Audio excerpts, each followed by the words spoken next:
मैं अंजुमन ताजरान के मरकजी सदर इज्जत माब शेख साहब का, शायद नकूल साहब का, जुनैद साहब का, सलीम कुरैशी साहब का और जो सदर इनका तहे दिल से मशकूर हूँ कि जिन्होंने मुश्किल वक्त में आपका साथ दिया। और आपका जो टैक्स है वो नहीं होना चाहिए।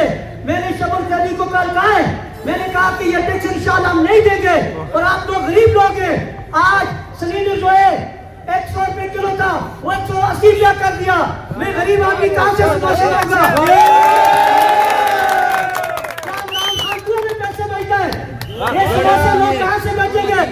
और इंशाल्लाह आप लोगों के मसले तब हल होंगे जब हम अपने इत्तेहाद और एक होकर इंशाल्लाह काम करेंगे। इंशाल्लाह बंद होगा, डब्बे में डब्बा, डब्बे में केक, अंजुमन ताजरान करोड़ों में। इंशाल्लाह आप लोग इंशाल्लाह कल बाजार बंद करें, अपने कूद के लिए लड़ें और आज भी इंशाल्लाह बाजार बंद होगा, दुकान बंद होगी। शबर ज़ैदी साहब, आपको पहले कोई नहीं जानता था, अब बड़ी बड़ी मूछें रखकर तू नखरे करने लग गए। नहीं चलेंगे और इंशाल्लाह सारा बाजार बंद होगा। पाकिस्तान जिंदाबाद, शुएब और अकमल बलोच जिंदाबाद।